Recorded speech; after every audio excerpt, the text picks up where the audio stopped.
Olá, seja muito bem-vindo ao canal Aulas de Português. Eu sou a professora Eliane Vieira e esta é a série Questões Comentadas aqui do canal. Este é o episódio número 41 e se você ainda não assistiu às aulas anteriores, eu sugiro fortemente que você veja cada uma delas, porque lá existem várias dicas e estratégias de resolução de questões para você aplicar na hora da sua prova. E no vídeo de hoje eu vou comentar uma questão da Fundação Carlos Chagas sobre um assunto extremamente explorado nas provas, qual seja concordância verbal. Exatamente isso, você vai entender passo a passo como a FCC pode cobrar concordância verbal nas provas. Então, se você quiser ver a resolução completa, se inscreva aqui no canal e deixe o seu like. E é importante lembrar que eu vou deixar essa questão aqui na descrição do vídeo. Então, se você quiser pausar o vídeo agora, resolver a questão e depois voltar aqui para assistir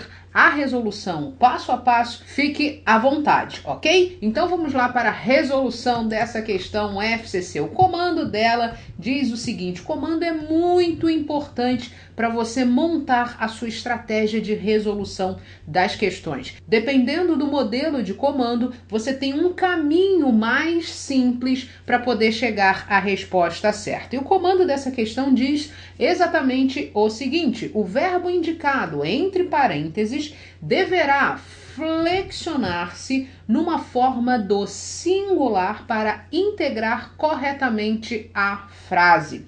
Esse é um comando típico da FCC, extremamente explorado nas provas, e o interessante desse comando é que não aparece para você a expressão concordância verbal.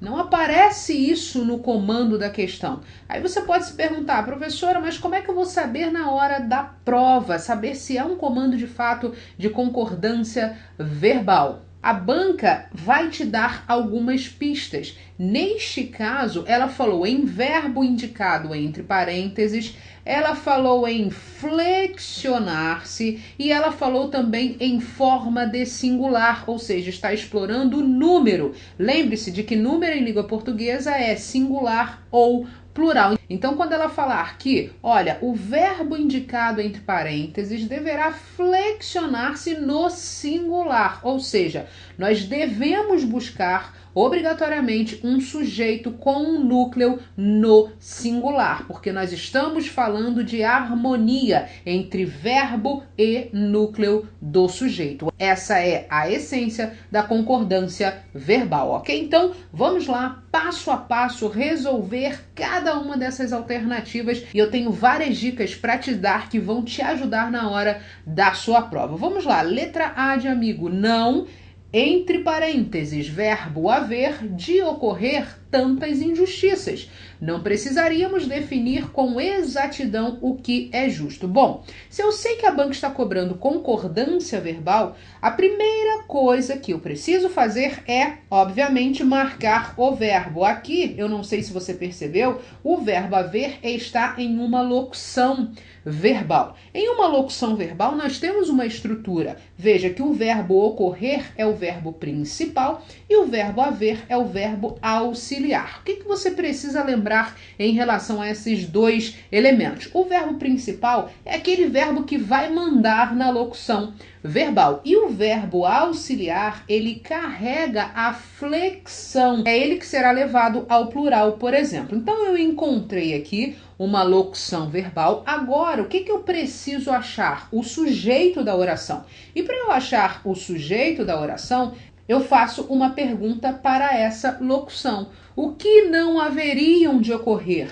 Essa locução responde tantas injustiças. Ora, tantas injustiças vai funcionar como o sujeito da oração. Qual é o núcleo desse sujeito? A palavra injustiças. Então, injustiças, sendo o núcleo do sujeito no plural, o verbo auxiliar vai figurar também no plural. Como é que eu tenho que escrever? Então, não haveriam de ocorrer tantas injustiças. Colocando a frase na ordem direta, tantas injustiças não haveriam de ocorrer. O que você percebeu aqui? Que o verbo haver não é impessoal, ele não está no sentido de existir, de ocorrer, de fazer e etc. Ele é um verbo pessoal, ele está em uma locução verbal pessoal. É por isso que ele foi levado ao plural. E como a banca está falando em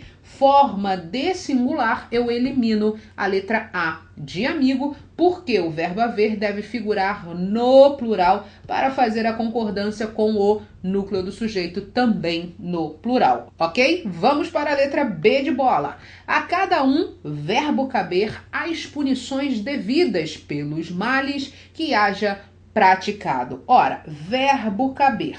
Vou ao verbo e faço uma pergunta a este verbo. O que cabe a cada um? Ora, essa construção me responde as punições, especificamente as punições. Ora, isso aqui vai funcionar como sujeito da oração. Percebeu que o núcleo do sujeito está no plural? Ora, se o núcleo do sujeito está no plural, o verbo caber deve ser levado ao plural para fazer a perfeita concordância, a harmonia entre verbo e sujeito. Então, como é que a gente escreve? A cada um cabem as punições, ou seja, as punições, colocando na ordem direta, cabem a cada um, ok? Então, o verbo vai ficar no plural. Com isso, eu elimino a letra B de bola. Veja a letra C de casa. Não se, verbo imputar ao caráter dele os deslizes que lhe sejam inatos. E eu não sei se você percebeu, mas aqui tem o ser.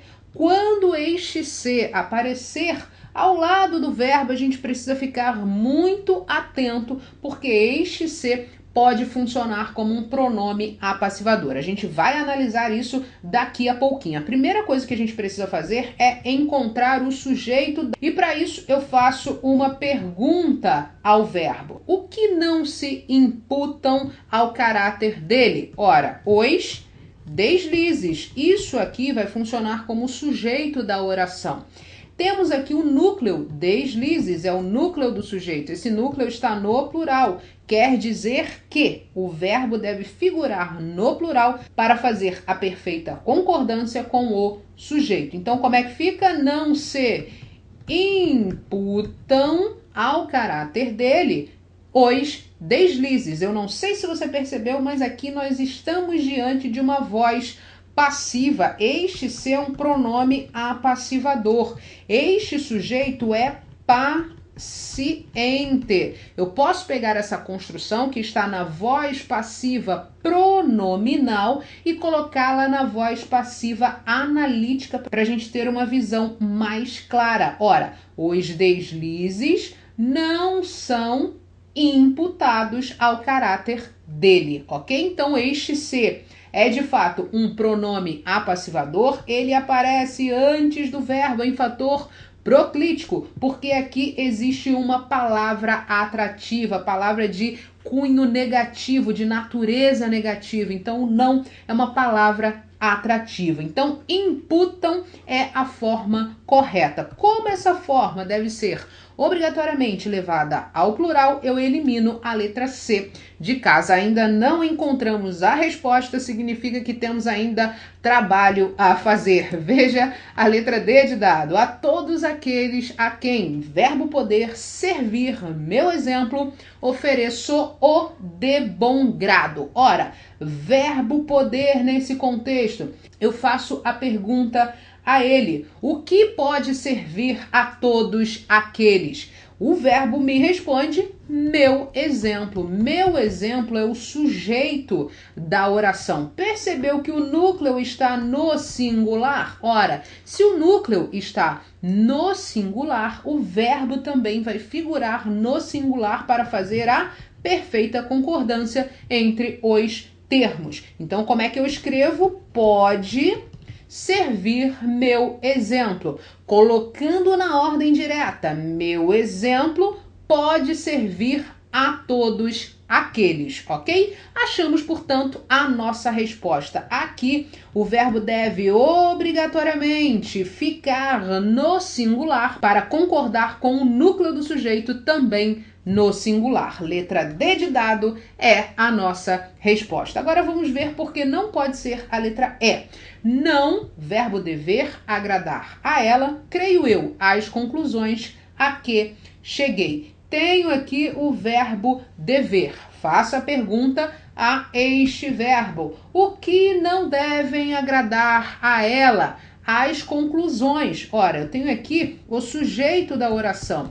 Conclusões. Núcleo do sujeito está no plural. Logo, o verbo dever também vai figurar no plural para fazer a perfeita concordância. Então, como é que fica? Não devem agradar a ela, creio eu, as conclusões. Na ordem direta, para você perceber muito bem essa concordância. As conclusões não devem agradar a ela. Verbo obrigatoriamente no plural. Então não há qualquer tipo de dúvida, achamos a nossa resposta. Número 41, letra D de dado. É importante que você saiba o seguinte: a FCC vai te induzir ao erro. Ela vai colocar o sujeito posposto ao verbo. Muitas vezes ela vai colocar o sujeito afastado do verbo, como aqui, por exemplo, na letra E.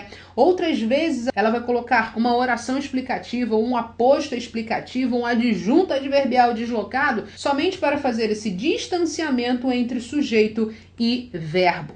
Então fique atento a isso. Nas questões de concordância verbal da Fundação Carlos Chagas, você precisa seguir esse passo a passo para você chegar de fato à resposta correta, sem perder tempo e sem dar margem para dúvida. Você não pode ter dúvida na hora de identificar o sujeito da oração. Se você seguir esse passo a passo, eu tenho certeza que seus resultados serão outros, serão totalmente diferentes, ok? Se você gostou desse vídeo, inscreva-se aqui no canal para você receber as novas questões comentadas. Eu sempre posto vídeo de resolução de questões aqui no canal. Então é importante que você se inscreva para você acompanhar as atualizações. E além disso, deixe o seu like. Seu like também é muito importante para eu saber se você está curtindo esse conteúdo. E se você quiser aprender o passo a passo para você resolver as questões